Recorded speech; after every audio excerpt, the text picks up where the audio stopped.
Bismillahirrahmanirrahim. Assalamualaikum warahmatullahi wabarakatuh. Alhamdulillah nahmaduhu wa nasta'inuhu wa nastaghfiruhu wa na'udzu billahi min syururi anfusina wa min sayyiati a'malina. May yahdihillahu fala mudilla lahu wa may yudlil fala hadiya lahu. Asyhadu an la ilaha illallah wahdahu la syarika lahu wa asyhadu anna Muhammadan 'abduhu wa rasuluh. Ya ayyuhalladzina amanu taqullaha haqqa tuqatih wa la tamutunna illa wa antum muslimun. Amma ba'du fa inna asdaqal hadis kitabullah wa khairal hadyi hadyi Muhammadin sallallahu alaihi wasallam wa syarrul umur muhdatsatuha wa kullu muhdatsatin bid'ah wa kullu bid'atin dhalalah wa kullu dhalalatin finnar. Alhamdulillah pada pagi hari ini Allah Subhanahu wa taala berikan kita hidayah irsyad. Hidayah irsyad adalah hidayah berupa bimbingan untuk menggapai ridhonya akan sulit tanpa melakukan hidayah irsyad. Apa itu hidayah irsyad? Hidayah bimbingan menuntut ilmu. Dan semoga ini menyebabkan kita mendapatkan pahala yang besar seperti ibadah haji. Man goda ilal masjid, siapa yang datang ke masjid untuk mengajarkan kebaikan atau belajar kebaikan, maka pahalanya seperti orang yang berhaji. Semoga Bapak Ibu mendapatkan pahala haji di pagi hari ini. Enggak ada amalan yang lebih bagus dan setelah yang wajib kecuali menuntut ilmu. Ini ngalahin tahajud. Ini ngalahin amalan-amalan sunnah, yaitu menuntut ilmu. Apalagi di usia-usia karena banyak yang pensiunan di sini. Ya, salah satu agar tidak tersesat di usia senja. Salah satu sebab agar kita tidak tersesat di usia tua adalah terus menuntut ilmu. Karena ilmu adalah makanan bagi hati, ilmu adalah obat bagi hati, ilmu adalah minuman bagi hati. Maka teruslah menuntut ilmu sampai ajal datang. Bahkan kata Ibnu Rajab, man mata taliban ilmi fa innahu min alamati husnil khatimah li'annahu mata ala ta'atil 'azimah. Siapa yang mati dalam keadaan menuntut ilmu, maka dia adalah tanda husnul khatimah karena dia berada dalam ketaatan yang besar. Taib. Yang main sepeda nanti aja jam 10 ya. Yang mau latihan panah nanti aja sore malam kek ya. Jangan sampai olahraga didahulukan untuk kesehatan badan tapi lupa olahraga hati, olahraga pikiran. Betapa banyak orang di waktu-waktu libur menggunakan kesempatannya untuk olahraga, akan tetapi dia lupa ada jiwa yang butuh makanan dan minuman, ada jiwa yang harus diurus, ada jiwa yang harus terus dijaga dan gak bisa dilakukan dengan main poli. Ya, gak bisa jiwa ini diurus, bertambah imannya dengan main badminton ya, atau dengan main sepeda. Jiwa hanya bisa diurus dengan ilmu. Karena makanan ilmu ada, makanan jiwa adalah ilmu. Taib. Kita mau bahas halaman 521.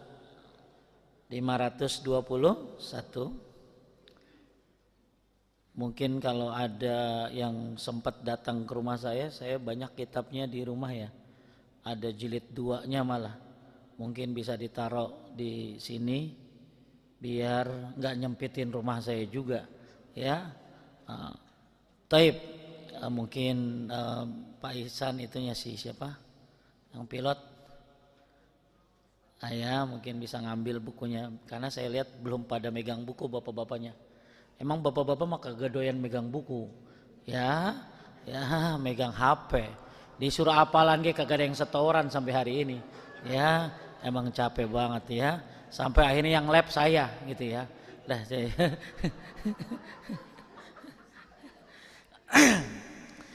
Baik. Kita mau bahas tentang sujud syukur. Disunnahkan. Sudah siap, Bu?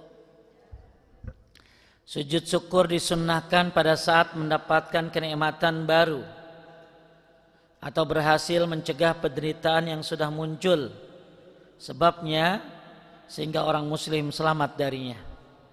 Selamat dari kecelakaan di tol, sujud syukur. Selamat. Jadi bukan yang tiap hari, Pak.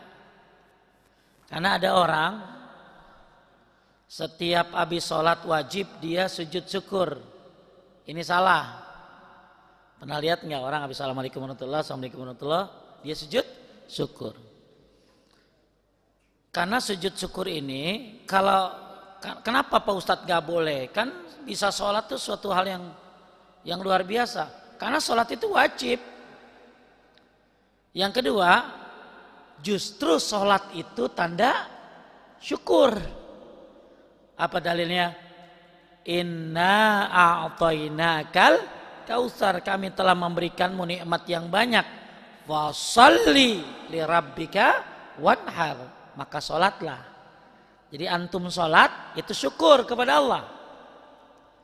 Malah kata Sufyan bin Uyainah,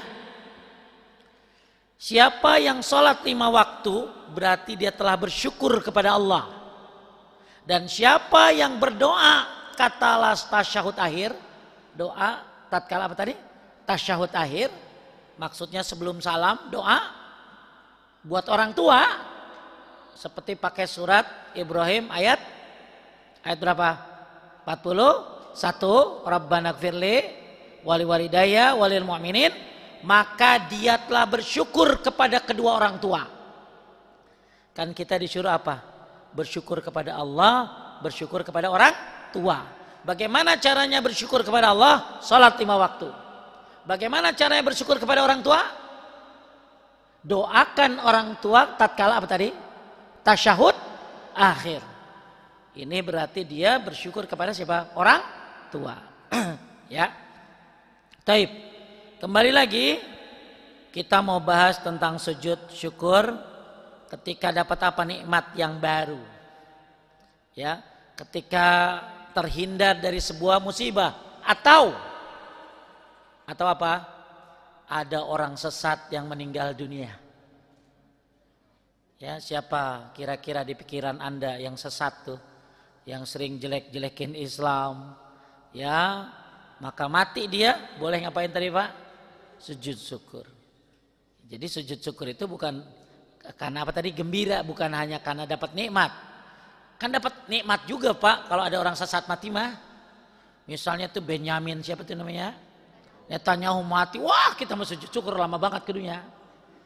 Ya, kenapa? Oh itu Masya Allah. Ya, tapi ya Bapak Ibu sekalian, masalah azab itu hak Allah. Tahu nggak Fir'aun? Kita tahu semua Fir'aun kayak apa zolimnya. Dia dapat azab dari Allah. Dia kan ngaku sebagai Tuhan. Berapa lama diazab oleh Allah setelah pengakuan itu? 40 tahun baru diazab.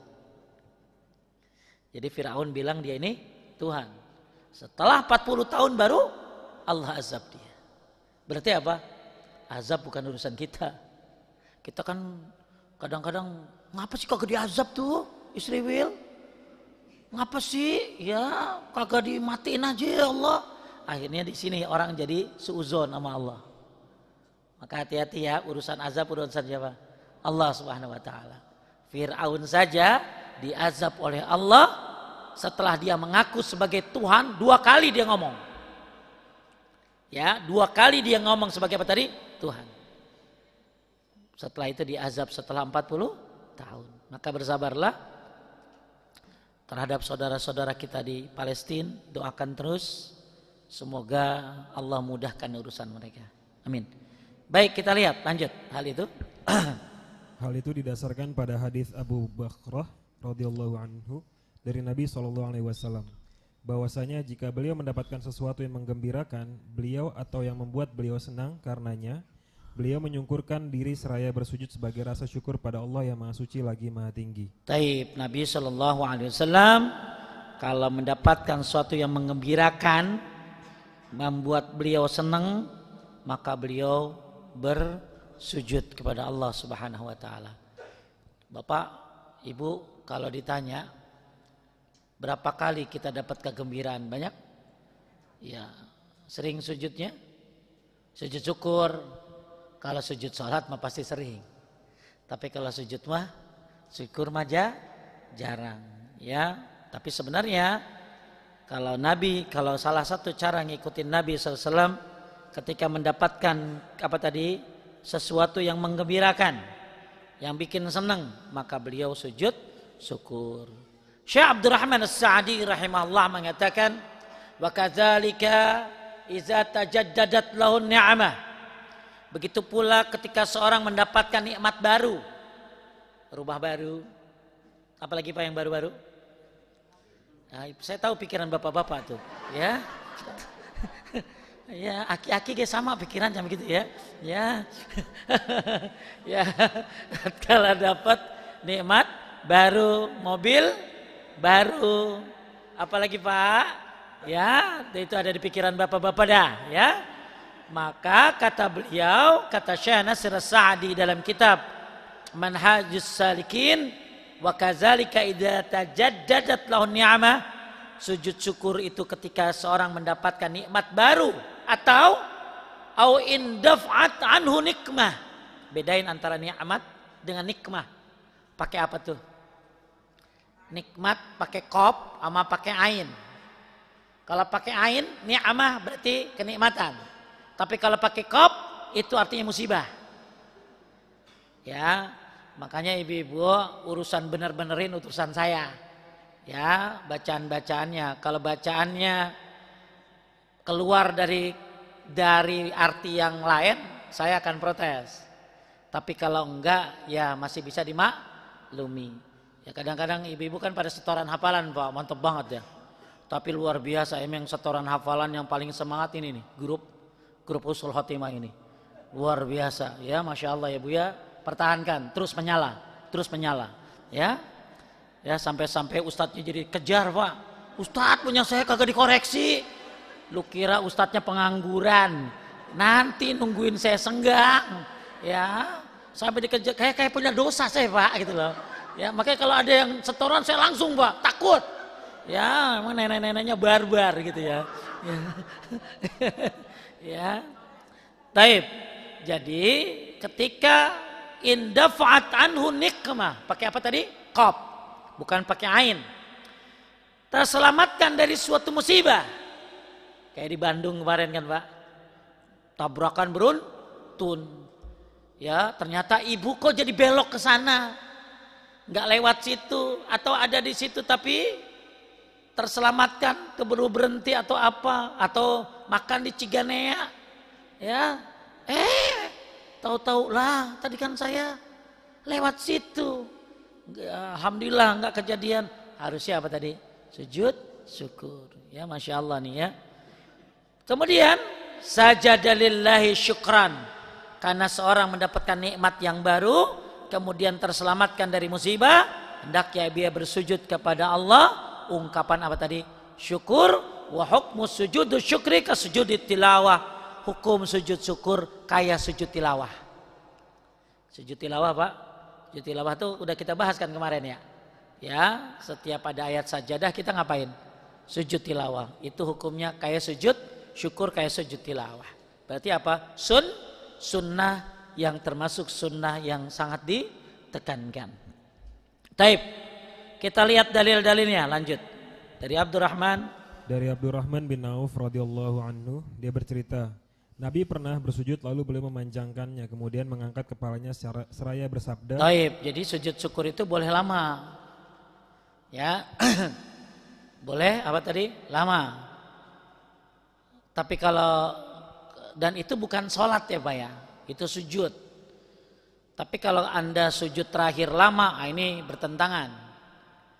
Karena Nabi itu nyuruh kita tuh untuk banyakin sujud dan berdoa, bukan di sujud terakhir, tapi di setiap sujud.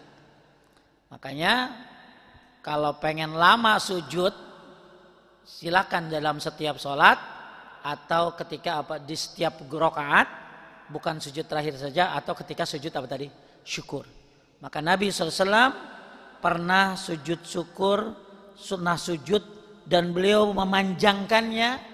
Kemudian setelah panjang sujudnya, beliau ngangkat kepala, lalu beliau bersabda, artinya, sesungguhnya Jibril alaihissalam telah mendatangiku dan menyampaikan kabar gembira kepadaku. Dia berkata, sesungguhnya Allah Azza wa Jalla telah berfirman, barang siapa yang bersolawat atas dirimu, maka aku akan bersolawat atas dirinya. Jadi kalau Allah bersolawat, ini saya ada video lucu juga ya. Ya, solawat itu ya, jadi Allah itu bersolawat berarti Allah itu memberikan rahmat. Ya, Allah itu memberikan rahmat kepada siapa? Kepada Nabi SAW. Kalau Allah bersolawat buat kita, rahmat, ampunan. Tapi bedain kalau malaikat bersolawat. Kalau malaikat bersolawat itu berarti memintakan ampunan. Contoh, Allah tuh suka dan malaikatnya bersolawat buat siapa? Innallaha malaikatahu yusholluna ala shaffil muqaddam, buat yang di saf depan. Makanya bagus kalau sholat di saf terdepan buat laki-laki. Kenapa? Karena disolawatin sama Allah dan malaikat. Maksudnya apa kalau Allah solawat? Rahmatnya, pahalanya. Tapi kalau malaikat bersolawat buat kita ngapain tadi? Minta ampun. Seperti Allah, innallaha malaikatahu yusholluna ala mayaminis sufuf. Allah dan malaikatnya bersolawat kepada orang yang safnya sebelah kanan. Maka bagus sudah di depan di mana? Ambil kanan. Ya, Allah malaikatnya bersolawat ala apa? Ala mutasahhirin, buat orang yang makan sahur. Jadi banyak kali ya Allah bersolawat buat manusia. Tapi maknanya apa tadi?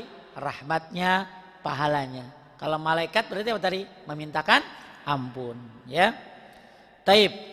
Jadi Jibril mendatangi Nabi menyampaikan kabar gembira. Sesungguhnya Allah Ta'ala berfirman, man shalla alaika shallaitu alaih.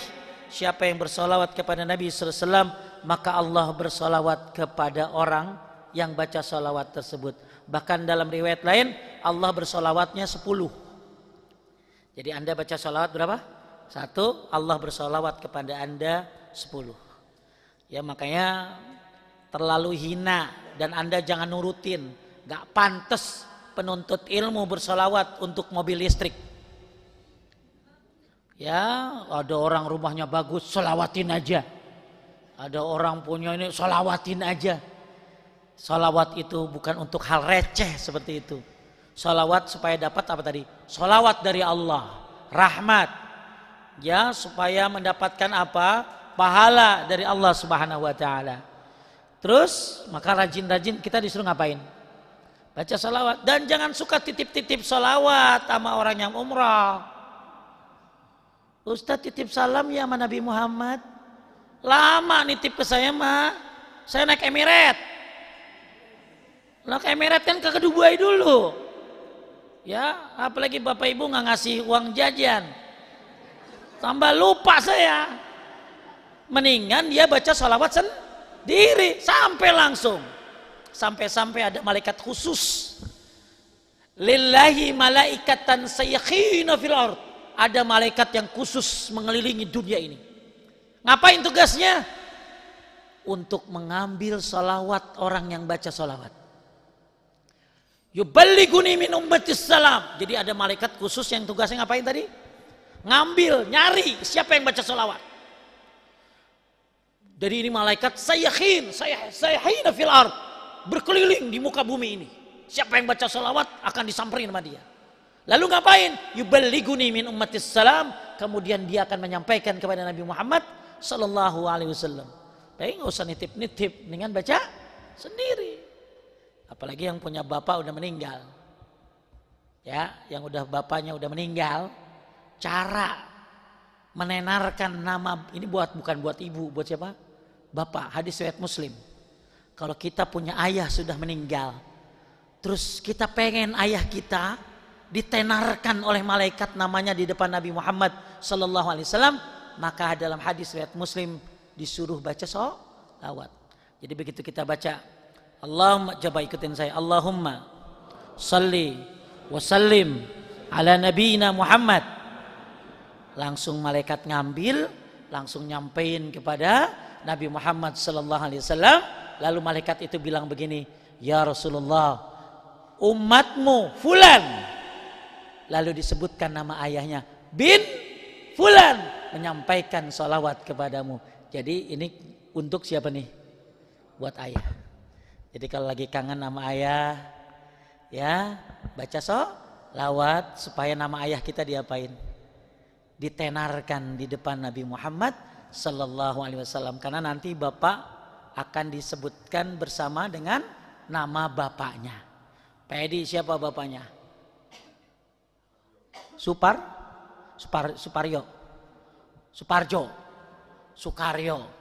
Nanti malaikat ngomong gini, ya Rasulullah, umatmu Edi bin Suparyo menyampaikan salam kepadamu.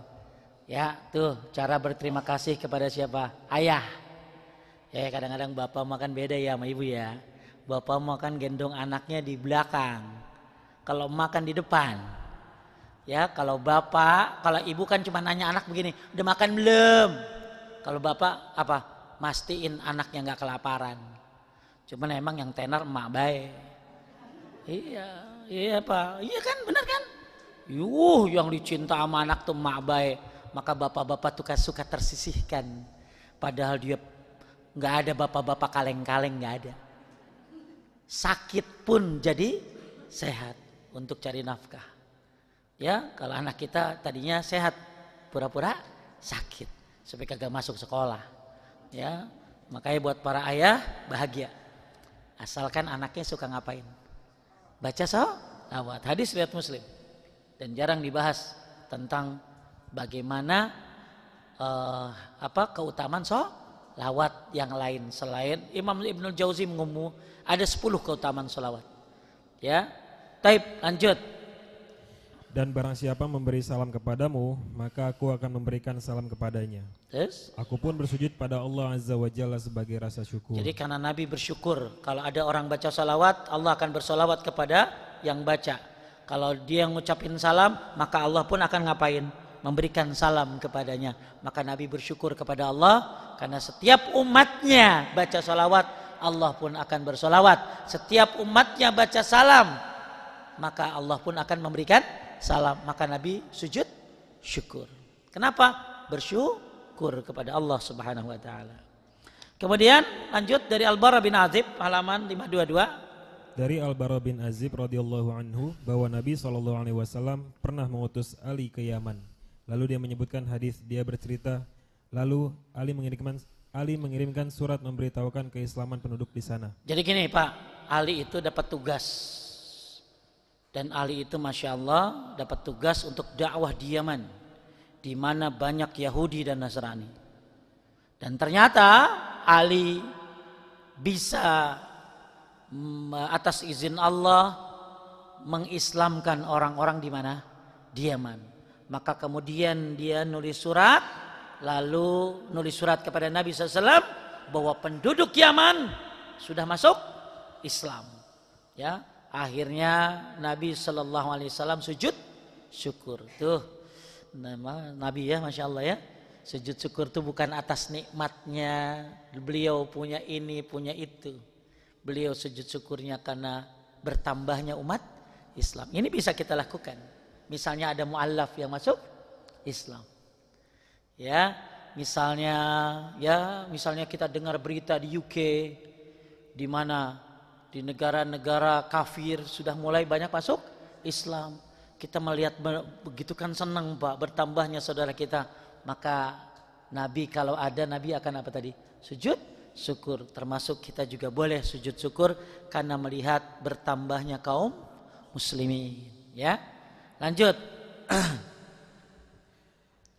Hadis dari Ka'ab dari Ka'ab bin Malik. Lanjut. Ka'ab bin Malik radhiyallahu anhu pernah bersujud pada saat mendengar suara pembawa berita yang memberitahukan ampunan Allah untuk dirinya. Siapa Ka'ab bin Malik?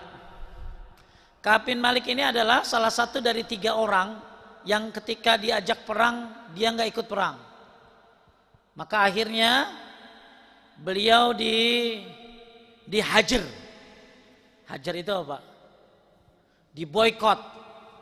Bukan hajar ya Bu. Hajar. Ya, hajar itu diboykot. Kemudian akhirnya ya Allah Subhanahu wa taala menerima taubatnya. Taubat siapa tadi? Ka'ab bin Malik. Maka akhirnya Ka'ab bin Malik ngapain? Sujud syukur karena taubatnya diterima oleh Allah Subhanahu wa taala. Taib, lanjut terakhir. Ali bin Abi Thalib radhiyallahu anhu juga pernah bersujud sebagai rasa syukur kepada Allah ketika mendapatkan Dza'ats-Tsadyah atau nama seorang pimpinan Khawarij di tengah-tengah orang yang terbunuh oleh orang-orang Khawarij. Oh, bahkan Ali bin Abi Thalib pernah sujud syukur. Kenapa? Karena ternyata seorang nama pimpinan Khawarij. Khawarij ini adalah orang-orang yang menafsirkan Quran sebagaimana otaknya sendiri. Khawarij ini adalah orang yang gampang mengkafirkan orang lain. Ini kadang-kadang kita disalahin ini Pak. Saya pernah ada ibu-ibu laporan, ada masjid, terus bukan di masjid di sini ya, di sono no, ya, jangan baper lo, ya. Akhirnya di masjid itu dipegang sama seorang bapak-bapak, bilang begini, jangan kalau nanti ngisi di masjid ini jangan kafir-kafirin ya. La haula wala quwata illa billah. Enggak ada orang yang mengikuti Quran dan sunnah dengan benar sesuai dengan pemahaman para sahabat gampang mengkafirkan orang muslim. Ya. Itu kalau orang gampang mengkafirkan orang muslim seperti apa? Khawarij tadi. Contoh. Orang zina itu dikafirin sama dia, Pak. Orang siapa nih, Pak? Khawarij. Yang suka ngebom apa, itu orang Khawarij. Ya, orang apa? Orang ngebunuh, kafir menurut dia. Kita mah enggak. Orang zina menurut kita apa Pak? Pendosa. Tapi tidak apa? Tidak kafir. Kalau menurut mereka apa? Kafir. Makanya Ali bin Abi Thalib sujud syukur ketika dalam peperangan ada salah satu tokoh Khawarij yang meninggal dunia. Berarti apa? Sujud syukur itu bukan hanya ngelihat orang sukses, ngelihat orang masuk Islam, atau kita dapat nikmat, termasuk tokoh dedengkot, gembong, ya, dari kesesatan yang meninggal dunia, maka dibolehkan ngapain? Sujud syukur. Ya. Taib. Di yang benar lanjut. Yang benar, sujud syukur ini sama seperti sujud tilawah yang tidak diisyaratkan padanya apa yang disyaratkan dalam sholat. Di dalam hadis-hadis tidak ada hal yang menunjukkan adanya takbir dalam sujud syukur. Cuman ada orang kalau sujud syukur suka begini Pak. Allahu Akbar. Terus dia sujud, habis sujud dia tahiyat akhir, terus Assalamualaikum warahmatullahi wabarakatuh, Assalamualaikum warahmatullahi wabarakatuh. Ya, sebenarnya ini bukan sholat. Jadi sujud syukur gimana? Ya udah dapat nikmat. Ya alhamdulillah apa aku diterima di mana? Di UIM, Universitas Islam Madinah. Sujud syukur. Ya, sujud syukur, udah nggak ada salam. Ya, nggak ada salam. Assalamualaikum warahmatullahi wabarakatuh, apalagi salaman. Gitu ya. Jadi ya, sujud syukur ya nggak kayak orang sholat. Taib. Saya di sini cuman sedikit, tapi saya akan coba gambarkan lebih jauh. Kapan sujud syukur dilakukan? Dalam Ghoya Al-Muqtasidin, Syarah Minhajus Salikin, disebutkan bahwa sujud syukur dan sujud tilawah sama-sama disyariatkan. Sujud syukur dipraktikkan ketika mendapatkan nikmat khusus atau nikmat umum pada kaum muslimin. Baik ingat ya Pak, nikmatnya bukan hanya nikmat khusus buat kita, tapi nikmat umum. Alhamdulillah, ya Islam lagi berkembang di UK, banyak yang masuk Islam, boleh kita sujud syukur. Karena itu nikmat apa tadi? Umum. Kalau nikmat khusus ya buat kita. Ya, alhamdulillah kebeli motor, ya baru, sujud syukur gitu loh. Terus kata beliau, sujud syukur bukan dilakukan untuk nikmat yang terus menerus. Kan ada Pak, kita dapat nikmat terus-terusan, ada kan? Apa? Salah satu nikmat terus menerus. Apa? Hah? Ya misalnya tiap hari makan, itu kan nikmat terus menerus. Tiap hari bisa ke masjid, itu kan nikmat terus menerus. Jadi nikmat yang kita sujud syukur itu adalah ketika mendapatkan nikmat yang tidak apa tadi terus menerus. Berita-berita apa sih namanya? Surprise gitu loh. Ya, apa namanya kalau bahasa anak Gen Z tuh? Apa? Enggak ada anak Gen Z, emang sini tua-tua emang ya. Ya. Apa contohnya kamu nih anak kecil ini? Apa contohnya nikmat apa bahasanya ya? Nikmat wow ya. Pokoknya nikmat yang bukan nikmat apa tadi terus menerus. Misalnya saya mah bersyukur Pak Ustadz punya suami soleh banget. Makanya saya sujud bersyukur baik tiap hari. Karena suami saya soleh. Ya nggak usah itu mah. Ya nggak usah apa tadi. Sujud syukur karena nikmatnya terus menerus. Tetapi berlaku untuk nikmat yang jarang didapat.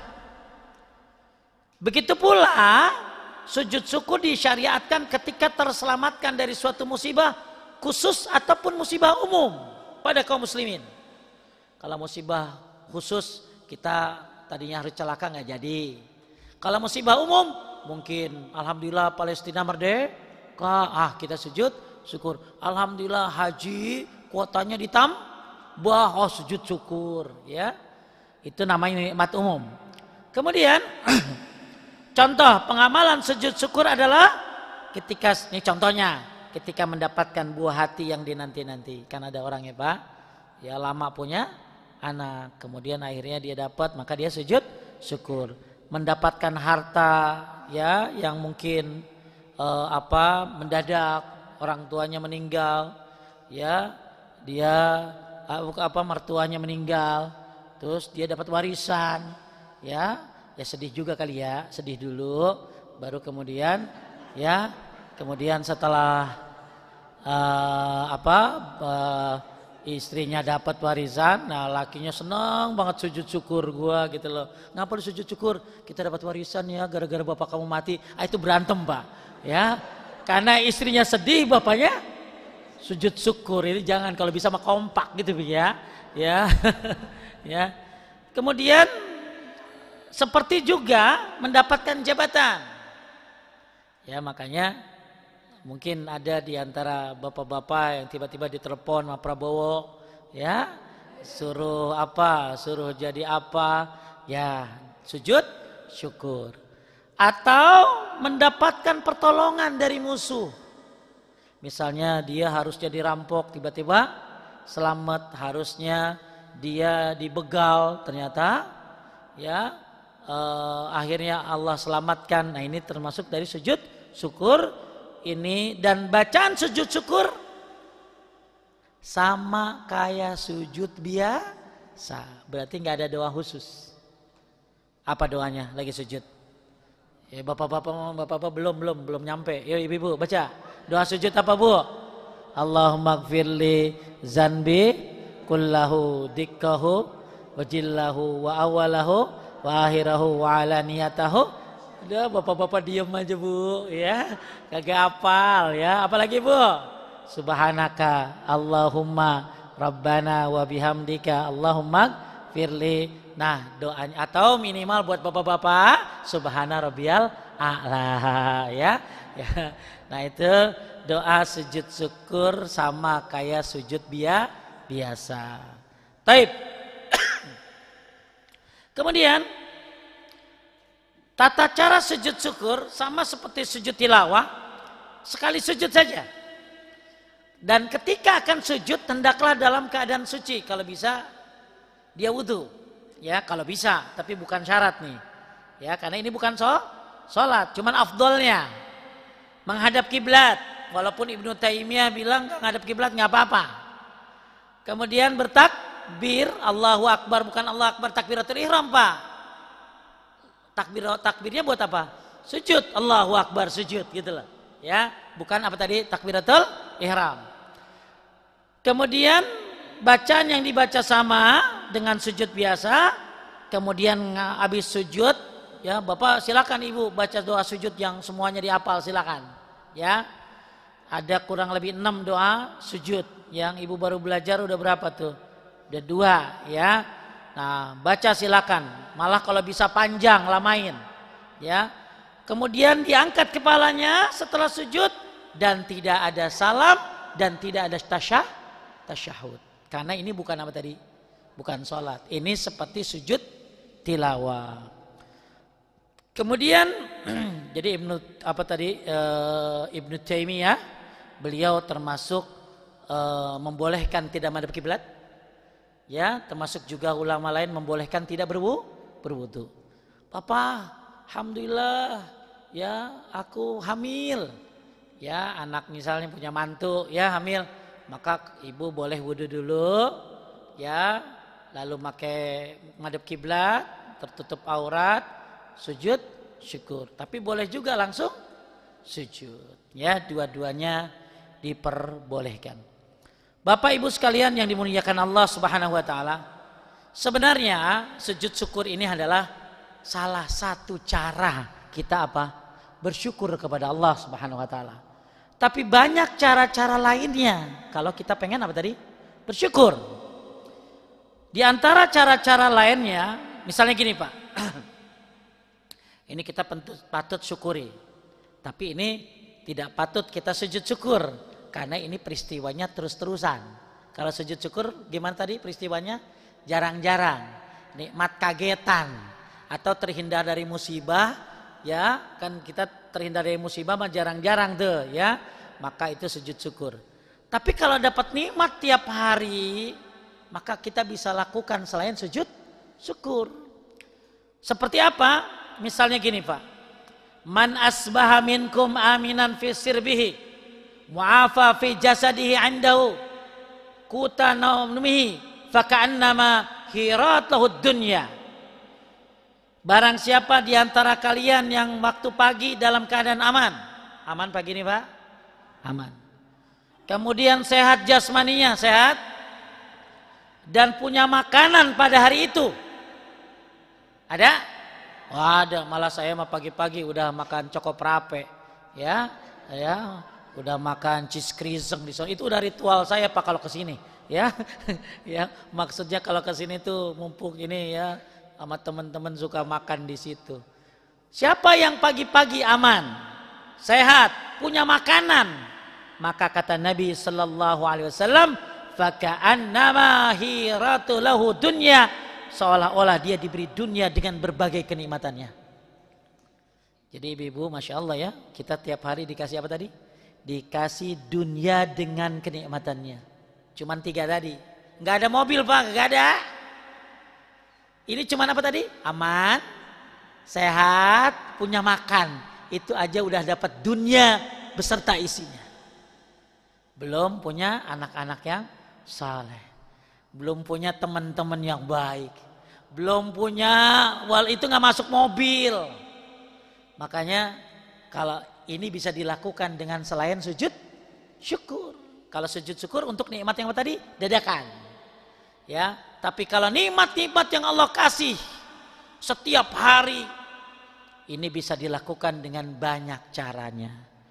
Kemudian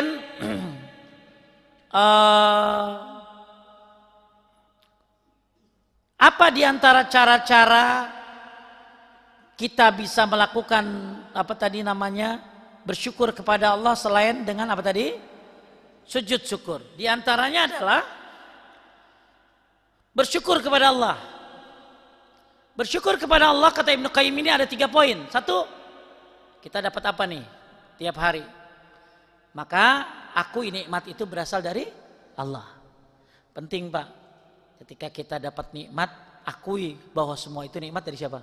Dari Allah. Jangan sampai ngomong yang macam-macam. Oh ini mah ya karena karuhun ya syirik itu. Ya. Oh ini mah ya, maka akui nikmat itu dari Allah. Itu urusan mana? Hati. Ya. Yang kedua, urusan hati nih. Malah orang-orang dulu Pak, orang-orang dulu kalau dapat nikmat bilang begini Pak, ibadahku tidak seberapa, tapi Allah sudah memberikan banyak nikmat. Maksudnya gini Pak, jangan suka begini. wah ini pasti gue nih gara-gara tahajud gue nih. Ini pasti nikmat gara-gara saya banyak puasa nih.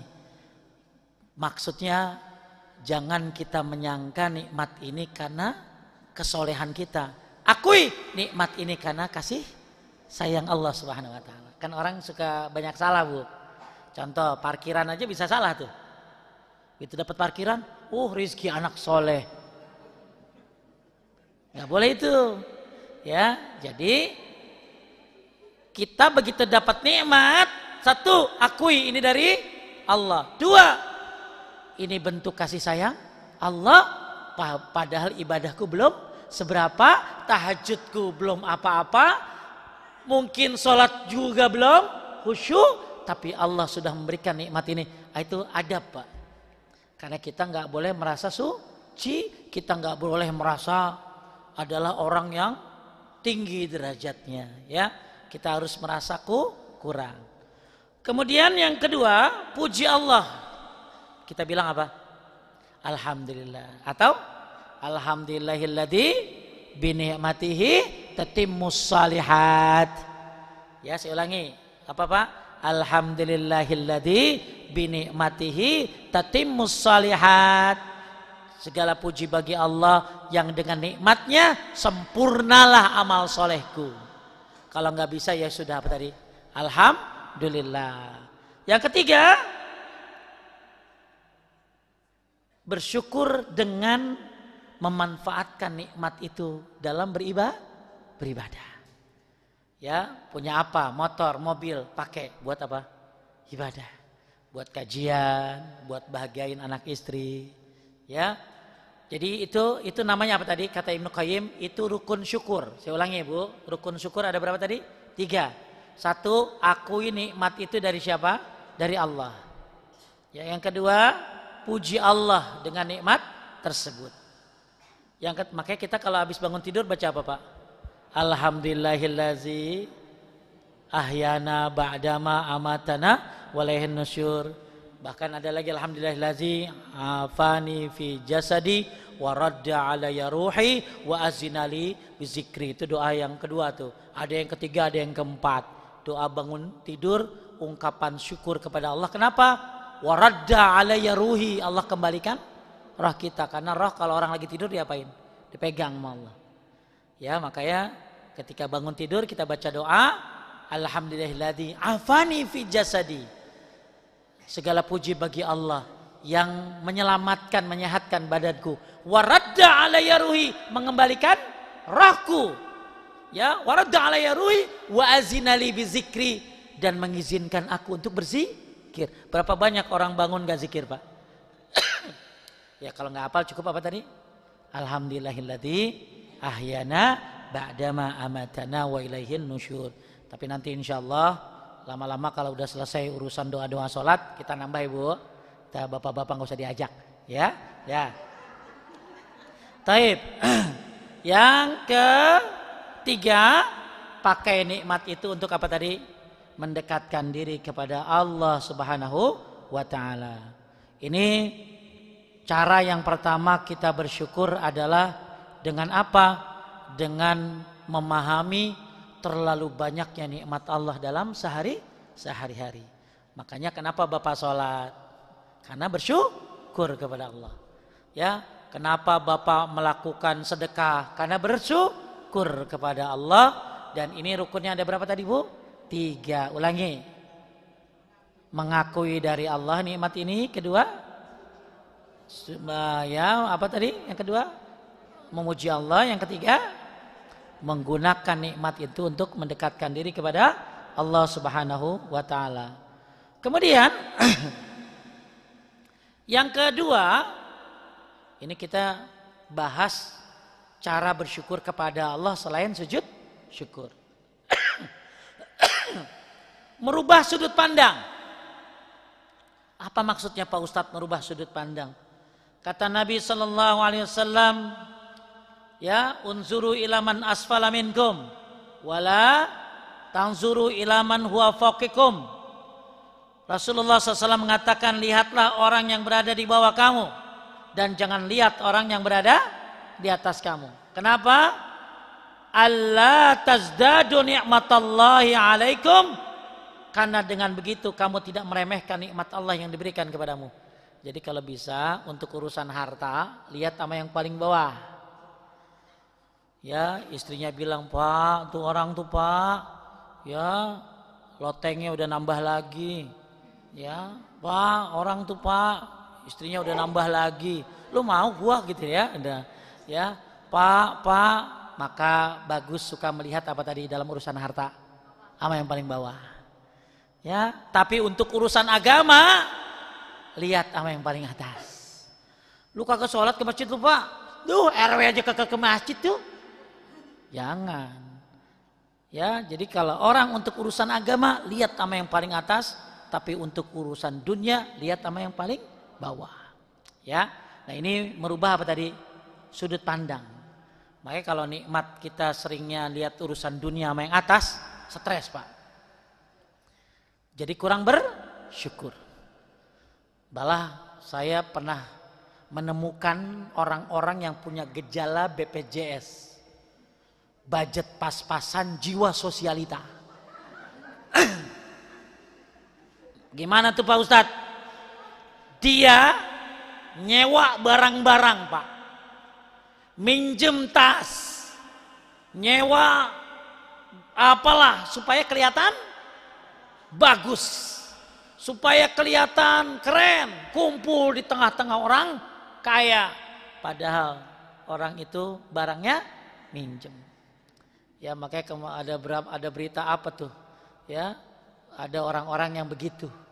Itu nyiksa diri kan dia. Ya, nah itu budget pas-pasan, jiwanya sosialita. Nah, ini bahaya itu. Taib, itu yang kedua, merubah sudut pandang dalam urusan agama dan merubah sudut pandang dalam urusan apa tadi? Dunia. Untuk agama, lihat yang paling atas. Ya, ibu itu Masya Allah ya. Makanya kan saya suka ngasih video sama ibu-ibu. Ada nenek-nenek yang udah hafal doa-doa 30. Bahkan tuh si Cici Tegal udah hafal doa-doa hampir 70, Pak. Cici Tegal. Ya, udah 70. Ya, ibu kan Cici mana? Ya. Ya. Masya Allah. Dan itu memang sekarang mereka tuh jadi ketagihan.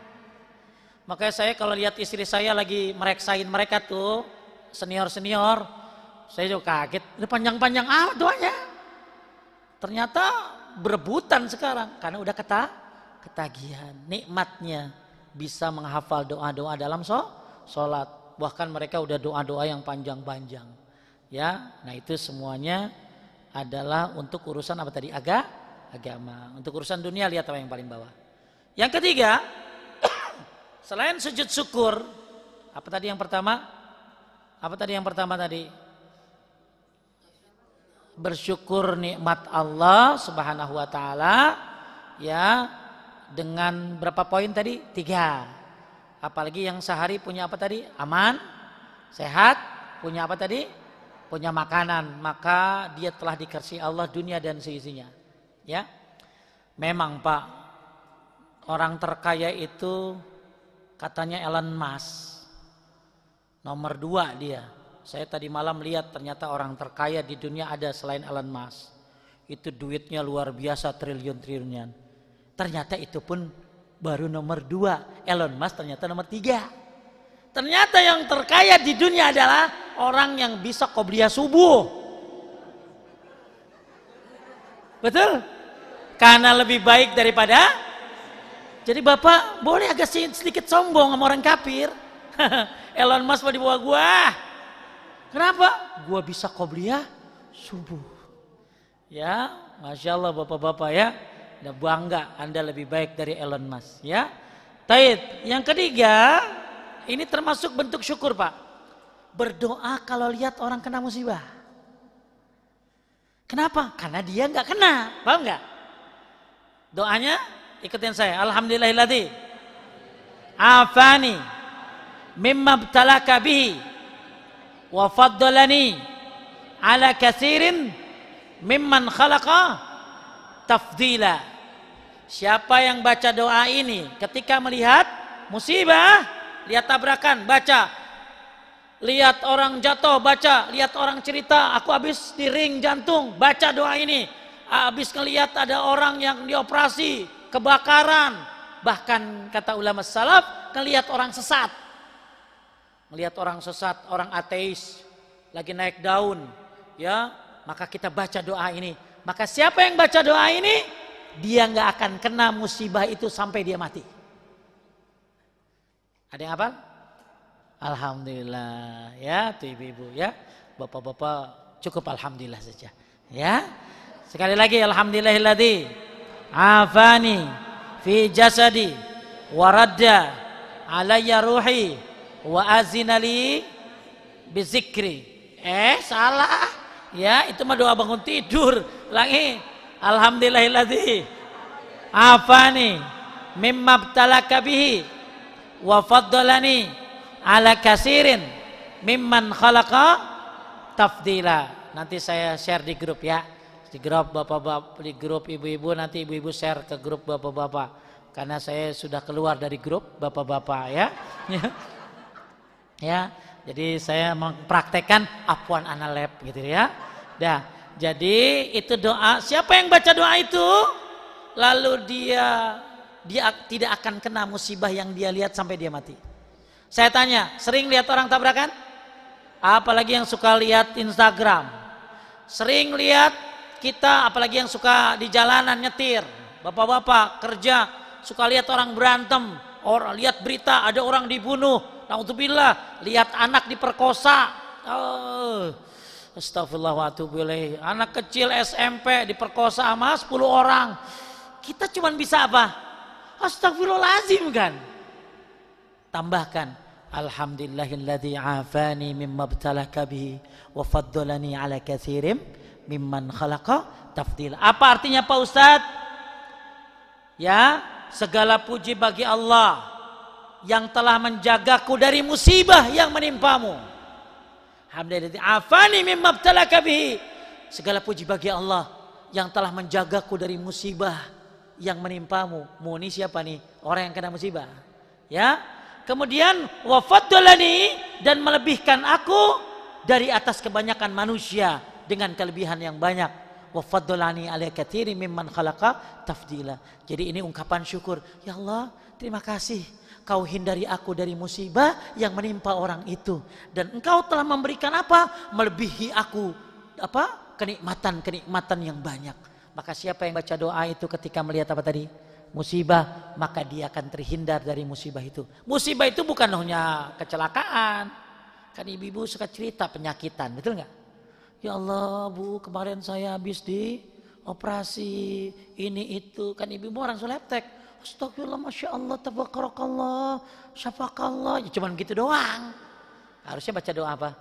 Alhamdulillahilladzi afani mimma btalaka bihi wa faddalani ala katsirin mimman khalaqa tafdila. Ngelihat berita dan cuma ada saran, kalau di depan orang sakit yang kita kunjungi jangan kencang-kencang. Paham nggak? Ya, misalnya lihat ada orang habis dioperasi, lagi jantung lagi apa, gimana Pak keadaannya? Iya saya habis dibelek, habis di ring. Alhamdulillahilladzi afani mimma btalaka bihi wa faddalani ala katsirin mimman khalaqa tafdila. Kalau dia ngerti bahasa Arab jadi masalah. Karena artinya apa? Segala puji bagi Allah yang telah menyelamatkan dari musibah, menyelamatkan aku dari musibah sepertimu. Ya, makanya itu diucapkan pelan kalau di depan orang sakit. Tapi kalau depan TV, ya lihat orang sesat, alhamdulillah afani mimma btalaka bi wa faddalani ala katsirin mimman khalaqa. Lihat orang ateis, lagi lihat Instagram, lihat orang-orang yang bejat, yang menghina-hina Islam, alhamdulillahilladzi afani mimma btalaka bihi wa faddalani ala katsirin mimman khalaqa tafdila. Ini termasuk dari bentuk apa tadi? Syukur kepada Allah Subhanahu wa taala dengan berdoa, dengan menyebutkan itu. Kemudian yang keempat, selain sujud syukur ketika dapat nikmat adalah berzikir. Jadi Anda zikir habis sholat, zikir pagi, sore, zikir sebelum tidur, itu adalah bentuk dari apa tadi? Bersyukur. Kata Syekh Nasir As-Sa'di, wa zikru huwa ra'su syukri. Zikir itu kepalanya syukur. Zikir itu kepalanya syukur. Maka sebagai ungkapan syukur kepada Allah kita apa? Berzikir. Sedikit-sedikit astagfirullah, astagfirullah, astagfirullah.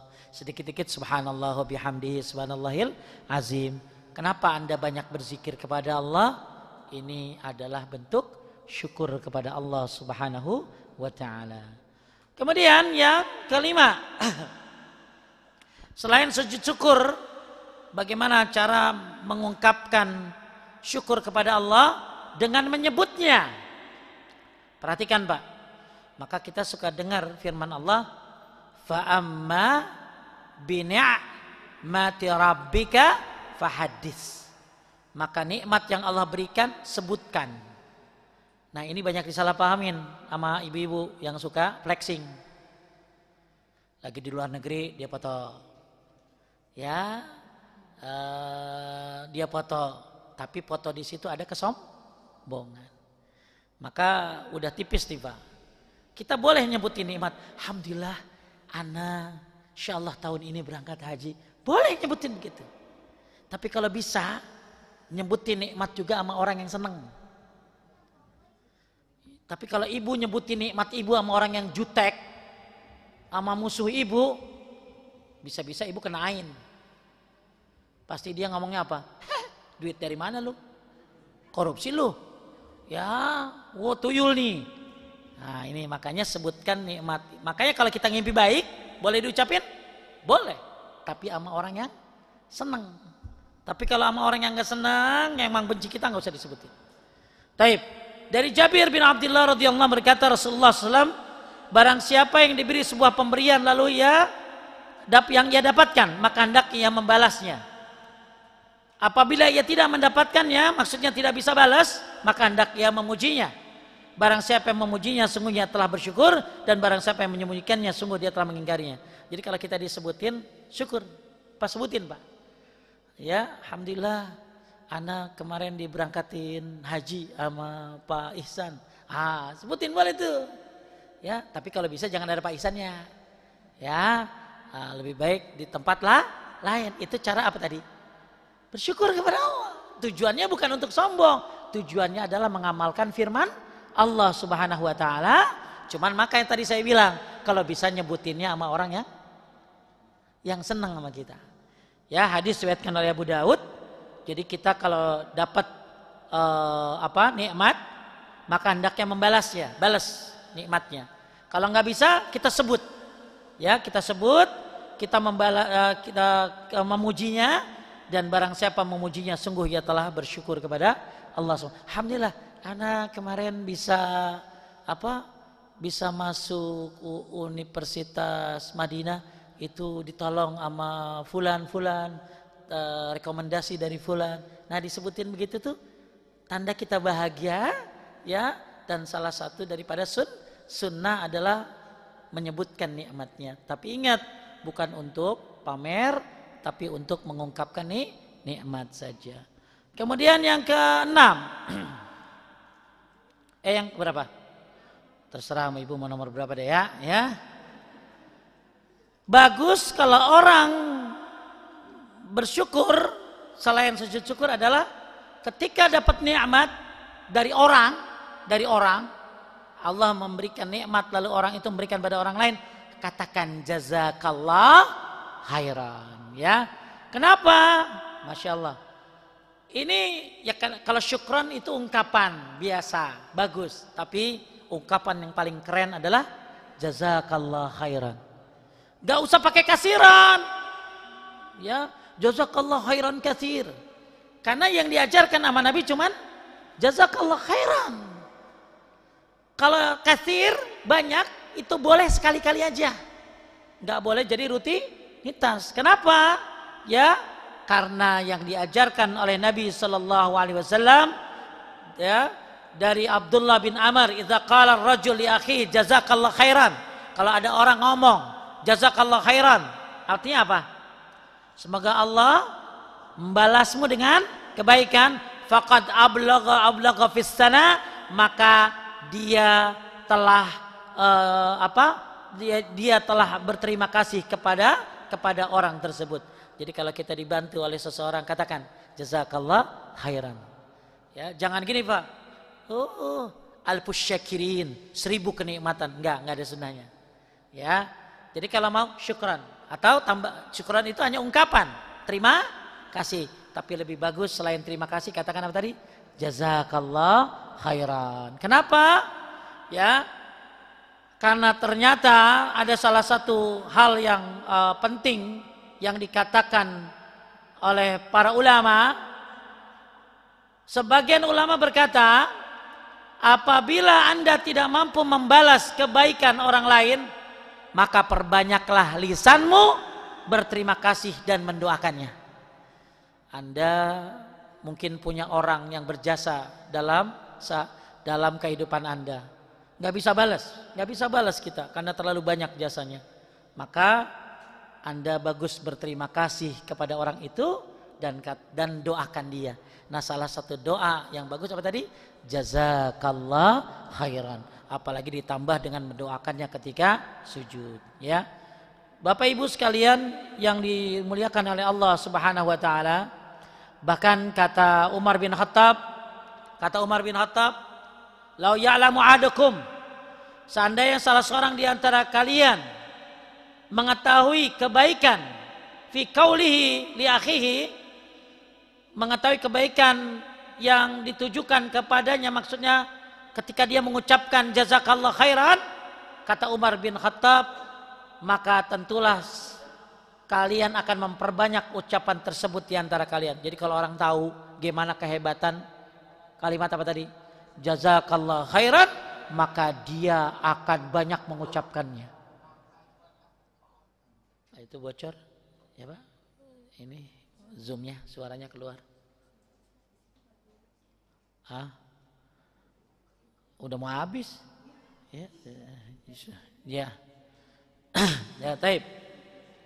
Saya udah kenceng kan suara Pak? Kenceng kan Pak? Tapi kagak masuk di zoom katanya. Ya, taib, zoomnya rusak kali. Jadi saya ulangi Pak, kata siapa tadi? Umar bin Khattab radhiyallahu an, ya. Jadi 2 ini teh suaranya. Siapa ini? Siapa? Mungkin Mas Andi, siapa nih? Jadi kalau orang tahu bagaimana kalimat jazakallah khairan, orang akan sering ngucapin jazakallah khairan, ya. Taib. Kemudian yang selanjutnya, cara bersyukur kepada Allah Subhanahu wa taala. Ada pertanyaan Pak, gimana Pak Ustadz kalau orang kafir yang berbuat baik sama kita? Mungkin Bapak punya tetangga orang kafir, tapi baik banget, suka nolongin dan lain-lain. Maka kata Sa'id bin Jubair rahimahullah, seorang yang beragama Majusi berbuat baik kepadaku, lalu aku pun berterima kasih kepadanya. Bagaimana menurutmu? Jadi boleh nggak ngucapin apa tadi? Syukran. Ya, ngucapin terima kasih, ya. Boleh nggak? Maka beliau menjawab, ya, boleh. Itu perbuatan baik termasuk. Ya, malah kalau bisa kita doain supaya dapat hidayah. Kemudian yang ke-8, betul? 7. Kan tadi 7 ungkapan itu tadi. Dah terserah Ibu ya. Ya. Yang terakhir, yang terakhir cara bersyukur kepada Allah adalah dengan sholat. Maka sholat ini adalah bentuk syukur. Maka Nabi sholat sampai kakinya apa? Bengkak-bengkak. Begitu ditanya kenapa? Afala akuna abdan syakur. Aku pengen menjadi hamba yang pandai bersyukur. Ya, itulah hal-hal lain selain apa tadi? Sujud syukur yang bisa Bapak Ibu lakukan sebagai tanda syukur kepada Allah Subhanahu wa taala. Cuman bedanya kalau sujud syukur apa tadi? Nikmatnya datang tidak menjadi, nikmatnya datang tapi tidak sering. Maksudnya nikmat dadakan. Ya, nikmat dadakan. Tapi kalau yang tadi itu, ya, yang saya sebutkan dari awal, alhamdulillahilladzi bi ni'mati, itu bisa kapan saja Anda lakukan. Nah, kalau sujud syukur untuk nikmat-nikmat yang mungkin jarang terjadi. Barakallahu fikum. Mungkin ada yang mau nanya, silakan.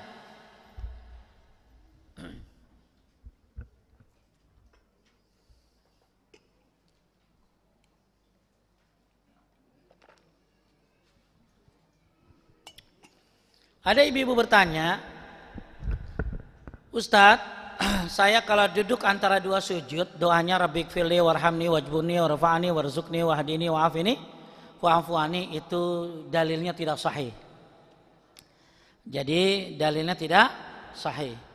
Yang sahih gimana Pak Ustadz? Yang pertama, kalau duduk antara dua sujud, ungkapkan Allahumma gfir, Rabbik firli, Rabbik firli, Rabbik firli, Rabbik firli sebanyak-banyaknya. Bahkan itu salah satu sunnah yang jarang diamalkan, yaitu beristighfar, meminta ampun kepada Allah di antara duduk antara dua sujud. Atau doa yang baru kemarin apa tadi Bu? Rabbik firli warhamni wahdini wajburni wa'afini warzukni warfa'ni, ya. Jadi kalau wa'fu anni ini riwayatnya ya lemah, ya. Yang Rabbik, kan kita dari dulu diajarin begitu, Rabbik firli warhamni wajburni warfa'ni warzukni wahdini wa'afini wa'fu anni. Sayangnya riwayatnya memang lemah, makanya nggak ada di kitab ini. Tapi kalau Bapak nggak hafal doa yang tadi, kan belibet tuh Pak. Ibu-ibu pasti ngapalinnya belibet tuh, ya. Rabbik firli warhamni wahdini wajburni wa'afini warzukni warfa'ni, kan susah. Maka Bapak cukup apa tadi? Rabbik firli, Rabbik firli, Rabbik firli, minimal satu atau tak terbatas sebanyak-banyaknya. Wallahu a'lam. Taib, ada lagi yang nanya? Ya. Itu sujud tilawah. Itu sujud tilawah, bukan sujud syukur, ya. Kalau sajada wajhiya lilladzi khalaqa wa sawwarahu, itu sujud tilawah, ya. Bahkan kalau lagi sujud salat witir, lain lagi, Allahumma inni a'udzubika biridhoka min sakhatik wa bimu'afatika min uqubatik wa a'udzubika min kala usisana 'alaika anta kama asnaita 'ala nafsik. Jadi bedain antara sujud tilawah dengan doa sujud apa tadi? Syukur. Malah kalau di mazhab Imam Ahmad, sujud tilawah juga sama kayak sujud biasa, apa? Subhana rabbiyal a'la atau subhanaka Allahumma rabbana bihamdika Allahumma firli, atau doa-doa sujud lain yang diajarkan oleh Nabi sallallahu alaihi wasallam. Ada lagi? Ya.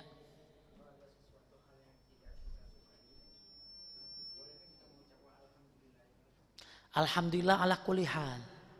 Jadi kalau kita mendapatkan sesuatu yang tidak kita suka, katakan apa tadi? Alhamdulillah ala kulli hal. Segala puji bagi Allah dalam setiap keadaan. Makanya kita harus jadi hammadun. Siapa itu hammadun Pak Ustadz? Orang yang rajin ngucapin alhamdulillah. Lagi senang, alhamdulillah. Atau alhamdulillahilladzi bi ni'matihi tatimmus shalihat. Kalau enggak senang, alhamdulillah ala kulli hal, ya. Jadi itu namanya hammadun, orang-orang yang rajin mengucapkan alhamdulillah. Semoga kita. Makanya lihat bagaimana hebatnya alhamdulillah, Pak. Sampai-sampai Fatihah dimulai dengan apa? Alhamdulillahi rabbil alamin. Sampai-sampai dalam sebuah riwayat, zikir doa terbaik adalah alhamdulillah. Jadi sebenarnya orang kalau ngucapin alhamdulillah itu ya doa dia. Makanya itu disebutkan doa terbaik, alhamdulillah. Tapi ada lagi ibu-ibu? Doa nanya di sini, kalau di WA ntar saya jawabnya lama itu. Ada Bu? Ya. Bapak-bapak ada? Ya.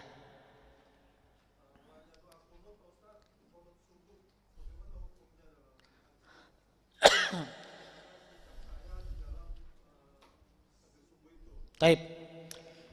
Ada dua mazhab yang pakai kunut, yaitu mazhab Syafi'i dan Malik. Dengarin. Kalau untuk Abu Hanifah benar-benar semua kunut nggak ada, termasuk kunut witir aja nggak ada.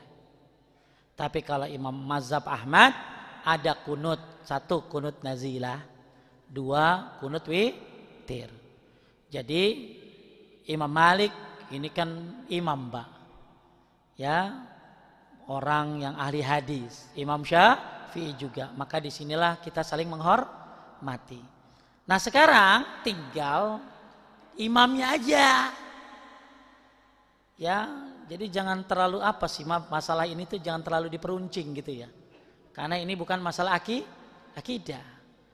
Imamnya kunut kagak, Kalau imamnya kunut, Imam Ahmad Pak, Imam Ahmad kunut subuh enggak? Enggak, Imam Ahmad tuh cuman kunut witir, sama kunut apa tadi? Nazilah. Kata Imam Ahmad, angkat tangan dan katakan amin. Syekh Mukbil juga sama. Ya Masya Allah, Syekh Mukbil ini ulama yang luar biasa tegas Pak. Kata beliau, kalau itu bagus, maka seluruh makmum dapat pahalanya. Tapi kalau jelek, itu buat imamnya sendiri.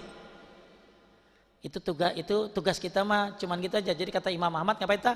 Angkat tangan, aminkan. Apalagi kalau di daerah Bapak, itu masalah kalau Bapak kagak ngangkat tangan. Bisa pulang tanpa nama misalnya. Ya. Karena pernah Pak, saya begitu keluar mau masuk masjid, dapat cerita. Ada orang keluar dari masjid lari Pak. 2 orang bapak-bapak lari kejar-kejaran. Lalu dia naik mobil, kabur, mobilnya ditabuk. Kenapa Pak? Ditanya. Orang itu diajak salaman kagak mau. Ya, kan masyarakat suka awam Pak kadang-kadang ya. Makanya saya kalau lagi imam di tempat mana yang memang, ini saya suka nanya, ngajar nih misalnya di mana, di Malang. Di sini pakai kunut apa kagak? Oh di sini bebas Pak Ustadz, moderat. Gua kagak pakai. Tapi kalau harus Pak, harus. Ya, maka saya pakai. Nah, kenapa?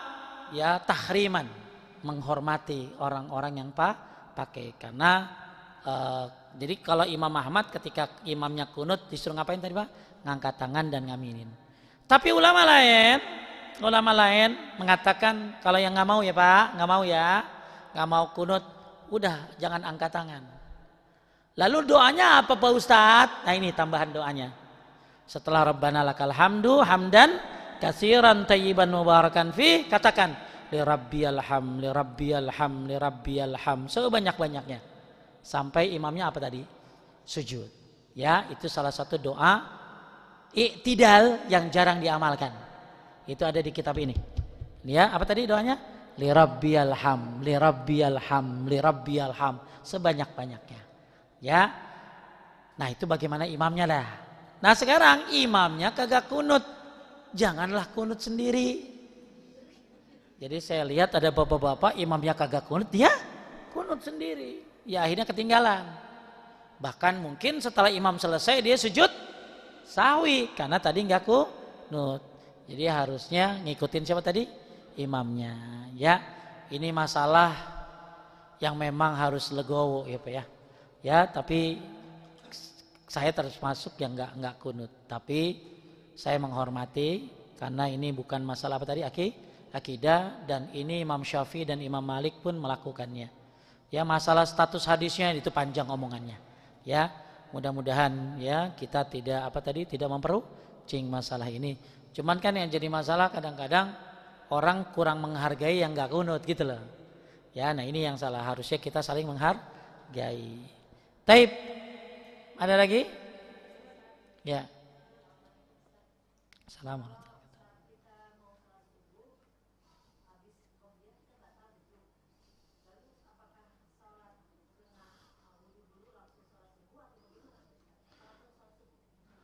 Waktunya panjang nggak? Bu, waktunya panjang nggak? Kalau panjang ibu boleh sholat sunnah wudu. Kalau waktunya tinggal pendek, mendingan sholat apa? Subuh dulu ya. Jadi ibu habis qobliyah subuh kentut, kemudian wudu lagi.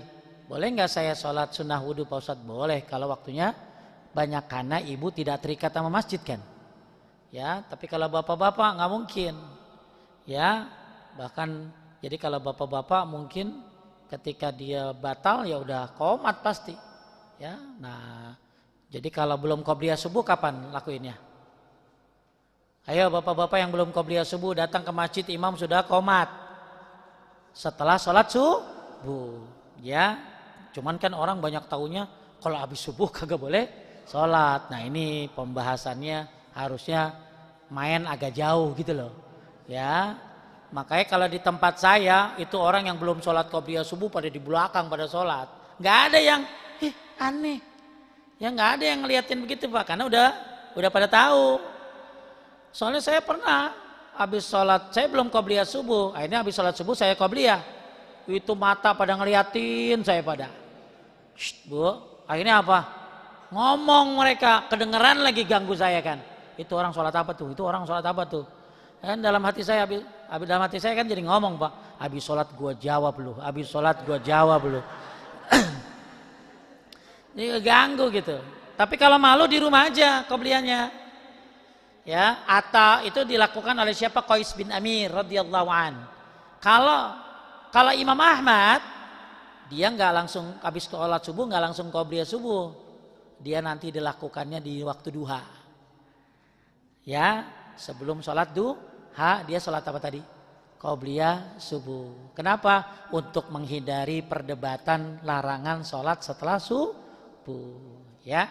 Nah itu kan bijak kayak gitu Pak, ulama-ulama dulu mah ya. Terakhir siapa tadi ibu-ibu? Ya.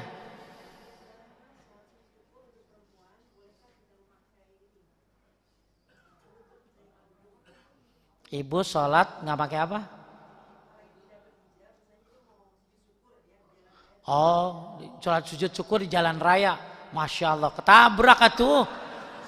Ya harus lihat ya. Sekarang kalau nggak usah orang yang nggak berhijab, misalnya ibu di rumah, ya lagi pakai baju kelelawar, ya lagi daster, ya terus dapat kabar gembira. Kalau ngikutin pendapat ulama seperti Ibnu Taimiyah, itu kan bukan sholat, ya sujud saja. Ya kayak ibu-ibu baca Quran nggak pakai hijab boleh. Kenapa? Karena di dalam rumah. Tapi kalau ngikutin afdolnya, bagusnya dia wudhu, pakai hijab lalu sujud, ya. Dan lihat-lihat tempat Pak, mentang-mentang dapat beritanya lagi nyebrang, ya. Lalu dia sujud syukur ya. Kan banyak orang yang sujud syukur begitu sampai bandara ya. Kalau orang haji ya, itu sujud syukur dia. Nah itu tergantung deh tuh, itu tempat landasan pesawat apa kagak gitu loh, ya. Kalau ternyata itu tempatnya membahayakan ya minggir dikit gitu loh. Ya kan banyak orang-orang begitu sampai Jeddah langsung sujud syukur. Nggak apa-apa, mungkin dia jarang naik naik pesawat ya. Saya pernah dulu tahun 2000 ada orang dari kampung mana Pak, dia kerokan di atas pesawat. Iya dia kerokan Pak di atas pesawat, pramugari bule lagi. Emirat apa lo nanya, what is this gitu loh. Ini apa? Kan takut Pak, orang merah-merah begitu. Ya namanya orang bule ngelihat pramugarinya, orang bule ngelihat orang di kerok merah begitu kan dia takut kenapa-napa. Dengan gampangnya orang kampung itu bilang iskrok ya. Iskrok gitu ya. Ya. Karena ya masuk angin kan orang kalau di pesawat karena udara ya begitu-begitu aja. Ya, makanya begitu. Malah yang unik begitu dia di atas pesawat Pak. Kan namanya malam ya, malam kan lampu-lampu kan kilau. Apa kata orang kampung? Ya Allah Arab Saudi emas semuanya, mutiara. Itu bukan emas Pak, itu lampu nyala. Jadi rumah-rumah kan lampu nyala tuh, dilihat dari atas pesawat kan udah kayak cakep banget. Dia bilang emas semuanya Saudi ya, luar biasa. Bukan emas Pak, itu lampu gitu ya. Nah, makanya begitu dia datang dia bersyukur, sujud syukur nggak apa-apa ya. Dan ibu jangan norak juga. Baru naik pesawat ya Pak, gitu ya. Jangan ya. Karena mungkin itu bagi dia nikmat yang luar biasa. Barakallahu fikum, subhanaka Allahumma wa bihamdika asyhadu an la ilaha illa anta astaghfiruka wa atubu ilaik. Assalamualaikum warahmatullahi wabarakatuh.